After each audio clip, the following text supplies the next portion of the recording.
ഈ കൈവിഷം കിട്ടിയ ആൾക്ക്. അപ്പോൾ ഈ കൈവിഷത്തിന് പ്രത്യേകിച്ച് 2 രീതിയാണ്. ഒന്ന് മന്ത്രത്തിൽ കൂടെ കൊടുക്കാം, രണ്ടാമത് മരുന്ന് കൂടെ കൊടുക്കാം. അത് എൻ്റെ ഇച്ഛയ്ക്കനുസരിച്ച് സാറ് പ്രവർത്തിക്കുക. ഇതാണ് എൻ്റെ ഉദ്ദേശം.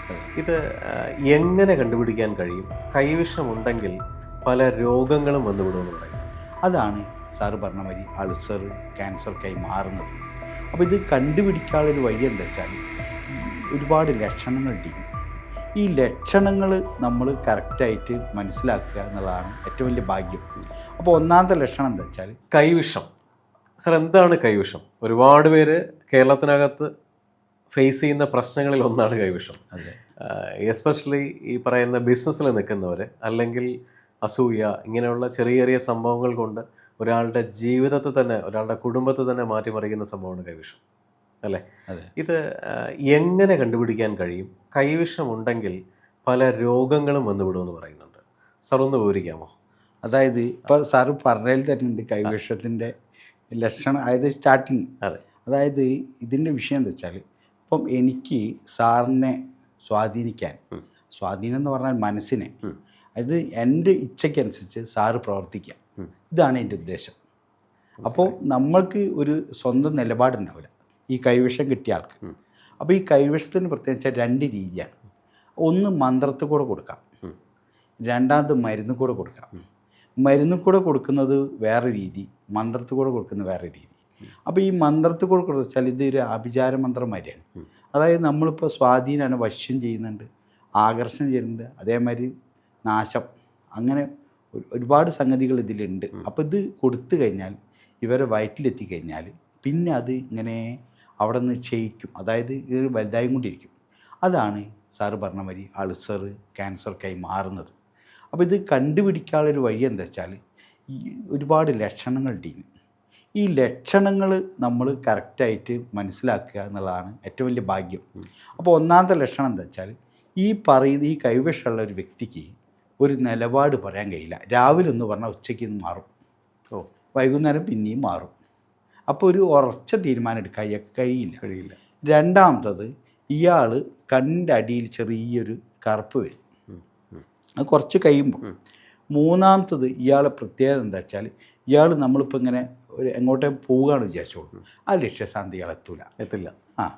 പിന്നെ നാലാമത്തത്, ഇയാളെ ബിസിനസ്സിൽ മോശപ്പെട്ട നിലപാടുകൾ എടുത്തുകൊണ്ടിരിക്കും.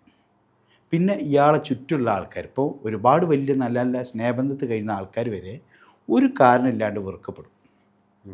നമ്മൾ ഒറ്റപ്പെടും. നമുക്ക് എല്ലാം കൂടെ നഷ്ടങ്ങൾ, ഒരു കാര്യം നമ്മളിലേക്ക് എത്തൂല, നമ്മളെ പ്ലാനുകളൊക്കെ നശിക്കപ്പെടും. അതാണ് ഈ കൈവിഷത്തിൻ്റെ പ്രത്യേകത. അതായത് സാറിന് ഞാൻ കൈവിഷം തരികയാണെങ്കിൽ എൻ്റെ മുന്നിൽ സാറ് നശിക്കുന്നത് എനിക്ക് കാണാം. അതാണ് ഇതിൻ്റെ പ്രത്യേകത. വളരെ അപകടകരമായൊരു ചെയ്യലാണ്. അത് ചെയ്യാൻ പാടില്ല. ഏറ്റവും വലിയ തെറ്റായൊരു കാര്യമെന്നാണ് എൻ്റെ ഒരു. പക്ഷേ ഇന്നത്തെ കാലത്ത് നമ്മൾ എന്ത് ചെയ്യുന്നു അതിൻ്റെ ഫലം നമുക്ക് യൂണിവേഴ്സ് തിരിച്ചു തരുമെന്നുള്ളത്. അതെ, നമ്മളൊരാൾക്ക് കൈവശം ചെയ്യുകയാണെങ്കിൽ 100% നമുക്കതിന് തിരിച്ചടി കിട്ടും. അല്ലേ? ചെയ്ത് കൊടുക്കുന്ന ഒരാൾക്കും കിട്ടും, ചെയ്യുന്ന ഒരാൾക്കും കിട്ടും. അപ്പോൾ എന്നിട്ടും ഇത് അറിഞ്ഞിട്ടും എന്തുകൊണ്ടാണ് ആൾക്കാരങ്ങനെ ചെയ്യുന്നതെന്ന് ചോദിച്ചാൽ അറിയില്ല. ഇതിന് എന്താ ഒരു പരിഹാരം? കൈവിഷം കിട്ടിയാൽ, ഇങ്ങനെ ലക്ഷണങ്ങൾ കണ്ടു കഴിഞ്ഞാൽ ഇത് മാറ്റാൻ എന്താ ഒരു വഴി? ഇതിന് പരിഹാരം എന്ന് പറഞ്ഞാൽ, ഇതിന് ഇപ്പോൾ നമ്മൾ ഈ ആയുർവേദ കടകളിൽ, ഷോപ്പുകളിൽ കൈവിഷ പരിഹാര ഗുളിക, ഇപ്പോൾ കോട്ടകൽ അങ്ങനത്തെ വലിയ വലിയ ഷോപ്പുകളൊക്കെ ഉണ്ട്, കോയമ്പത്തൂർ, ആഴ്ചാലൊക്കെ ഉണ്ട്. അവിടെ നല്ല വിലയാണ്. ഈ ഗുളികയെ മാത്രം പോരാ, ഇതിലേക്ക് നമ്മൾ മന്ത്രം കൂടി ജപിക്കണം. അതായത് ഈ ഗരുഡ പഞ്ചാക്ഷരി മന്ത്രം അത് ജപിച്ച് കയറ്റിയിട്ട് ഇത് വെറും വയറ്റിൽ ജീരകവെള്ളത്തിലോ അല്ലെ പാലിലോ കഴിക്കണം.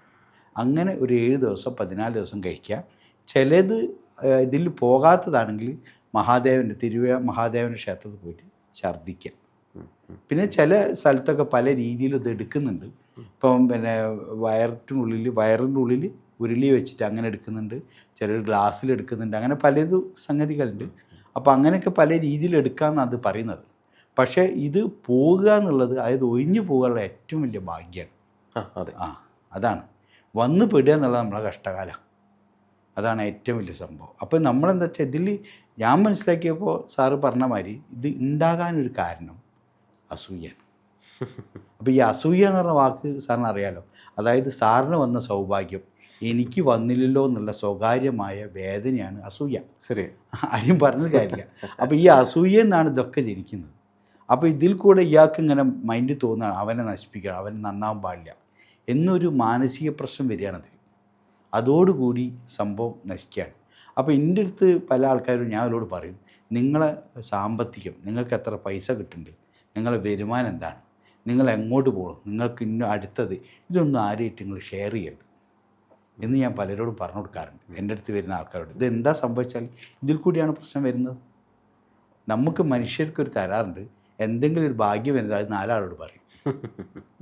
അല്ലേ സാറ്? ഞാൻ പറഞ്ഞതിൽ തെറ്റുണ്ട് സാറിന്. ശരിയാണ്, ശരിയാണ്. അപ്പം ഇത് നമ്മൾ എല്ലാവരോടും പറയുമ്പോൾ അവരെങ്ങനെയാണ് നമ്മളോടുള്ള ഒരു സമീപനം നമുക്ക് പറയാൻ പറ്റില്ല. ഇതാകാൻ നമുക്ക് കിട്ടുന്ന സംഭവം. പിന്നെ ഇതിന് സാമ്പത്തികത്തിന് ചെയ്തു കൊടുക്കുന്ന ആൾക്കാരുണ്ട്, ഒരുപാട് പേര്. അപ്പോൾ ഇത് അവരെ സംബന്ധിച്ചോളം അവർക്ക് എന്താ വെച്ചാൽ ഒരു തൊഴിലാണ്, അവർക്കിത് കൊടുക്കാം, അവരിത് ചെയ്യാം, അവർ കാശ് വാങ്ങുന്നുണ്ട്, വേറെയുള്ളവർ നശിക്കുന്ന നമുക്കെന്താ, നമുക്ക് ജീവിക്കണം, ഇതൊരിതാണ്. ഇത് ഈ കലിയുഗത്തിൻ്റെ പ്രത്യേകതയാണ്. അതാണ്. ഈ കൈവശമുണ്ടെന്ന് മനസ്സിലാക്കി കഴിഞ്ഞാൽ എല്ലാ പേർക്കും എന്താ പറയുക, ഏതെങ്കിലും മന്ത്രം ജപിച്ചു കഴിഞ്ഞാൽ അതിൻ്റെ ഒരു വ്യാപ്തി കുറയുമോ? അതായത് ഇതിൻ്റെ പ്രധാന മന്ത്രം ഗരുഡ പഞ്ചാക്ഷരി എന്ന് പറഞ്ഞ മന്ത്രമുണ്ട്. ക്ഷിപ ഓം സ്വഹ വിഷം നാശേ നാശ എന്ന മന്ത്രം ജപിച്ച്, അത് ജപിക്കുക എങ്ങനെയാണെന്ന് വെച്ചാൽ ശരിക്കും തലേ ദിവസം ഒരു ഗ്ലാസ് വെള്ളം എടുക്കുക, അതിലൊരു 5 തുളസി ഇടുക. ഇനി രുദ്രാക്ഷം ഉണ്ടെങ്കിൽ ഒരു രുദ്രാക്ഷം അതിലിട്ടാലും കുഴപ്പമില്ല. എന്നിട്ട് പിറ്റേന്ന് രാവിലെ ദർഭപ്പുല്ലിൽ മൃഗമുദ്ര എന്ന് പറയും ഈ മുദ്ര, അതിലേക്ക് പിടിച്ചിട്ട് നമ്മളിത് ജപിച്ചു കഴിഞ്ഞാൽ പെട്ടെന്ന് നമുക്ക് തന്നെ ചെയ്യാം. പിന്നെ രണ്ടാമത്തെ ഇതിൻ്റെ ഒരു ടെക്നിക്ക് ഞാൻ പറഞ്ഞു കൊടുക്കുന്നൊരു കാര്യമുണ്ട്. അതിപ്പോൾ ഇവിടെ പറയുന്നത് നല്ലോണം പ്രയോജനപ്പെടുന്ന കാര്യമാണ്. നമുക്കൊരാൾ ഒരു ചായ തന്നു വിചാരിക്കുക, ഈ ചായ പെട്ടെന്ന് കഴിക്കരുത്. അതെ, അത് ഇതിൻ്റെ ഒരു ടെക്നിക്കാണ്. രണ്ടാമത്തത് ഇത് 3/4 ഭാഗത്തേക്ക് 1/4 ഭാഗം അവിടെ വെക്കണം. കാരണം ഇത് അടിയിൽ ഊറുന്നത്. ചില ആൾക്കാരിന് നല്ലോണം ആറ്റി കുടിക്കും, അത് വേണ്ട. ഒരു പകുതിയോ അല്ലെങ്കിൽ ഒരു 3/4 ഭാഗമോ. പിന്നെ അവർക്ക് ഈ തരുന്ന ആൾക്കാർക്ക് ഒരു പരിഭ്രമം ഉണ്ടാവും, അതൊന്ന് വാച്ച് ചെയ്യാം. നമുക്കിപ്പോൾ സാറേ എനിക്കൊരു ഗ്ലാസ് വെള്ളം തരാൻ, സാറിൻ്റെ ഉള്ളിൽ കള്ളത്തരം ഉണ്ടെങ്കിൽ എനിക്ക് ശരിക്കും അറിയാം, അത് നമ്മളൊന്ന് നോക്കുക. ഇവർക്ക് എന്തോ പരിഭ്രമം ഉണ്ടല്ലോ, ഇവർക്ക് വിറയൽ വിഷമൊക്കെ ഉണ്ടാവും, അത് നമ്മൾ നോക്കുക. നമ്മൾ എനിക്കിന്ന് നോൽമ്പാണ് അല്ലെങ്കിൽ ഇന്ന് കഴിക്കാൻ പറ്റില്ല എന്ന് പറഞ്ഞാൽ എല്ലാം ഒഴിഞ്ഞു മാറുക. ഇതൊക്കെയാണ് നമ്മൾ ബുദ്ധി എന്ന് പറയുന്നത്. അത് വേറെ മുന്നോട്ട് പോയാൽ നമുക്ക് ഇതിന്ന് രക്ഷപ്പെടാം. അല്ലാണ്ട് നമുക്ക് കൈവശം തന്നു പറഞ്ഞ് നിലവിളിച്ച് കാര്യമില്ല. എന്തായാലും കൈവശം ആരും കൊടുക്കാതിരിക്കട്ടെ. അതെ. കൈവശം കൊടുക്കുന്നവർക്കും കൈവശം ചെയ്യുന്നവർക്കും അതിൻ്റെ ഫലം 100% തീർച്ചയായിട്ടും കിട്ടും. ചെറിയൊരു അസൂയ കാരണം ഒരു കുടുംബത്തിനെയും ആരും ഒന്നും ചെയ്യാതിരിക്കട്ടെ. പിന്നെ 100% ഈശ്വരവിശ്വാസിയും ഉപാസിക്കുന്നവരുമാണെങ്കിൽ ഒരു കൈവശവും നമ്മളെ വരില്ല, നമ്മളിലേക്ക് എത്തില്ല. ഇപ്പം താങ്കൾ പറഞ്ഞതുപോലെ കൈ വിറയ്ക്കും, അല്ലെങ്കിൽ വരുന്നവർ സ്വാഭാവികമായിട്ടും തിരിച്ചു പോകും. അങ്ങനെ എന്തെങ്കിലും അകപ്പെട്ടാൽ കേരളത്തിനകത്ത് ഒരുപാട് പ്രസിദ്ധങ്ങളായ ക്ഷേത്രങ്ങളുണ്ട്. അതിലൊന്നാണ് ആലപ്പുഴയിലെ ചേർത്തലയിലെ തിരുവിഴ മഹാദേവ ക്ഷേത്രം. മഹാദേവനെ ശരണം പ്രാപിക്കുക, പൂർണ്ണമായിട്ടും നിങ്ങളുടെ ദുഃഖങ്ങൾ എല്ലാം മാറും. നന്ദി, നമസ്കാരം.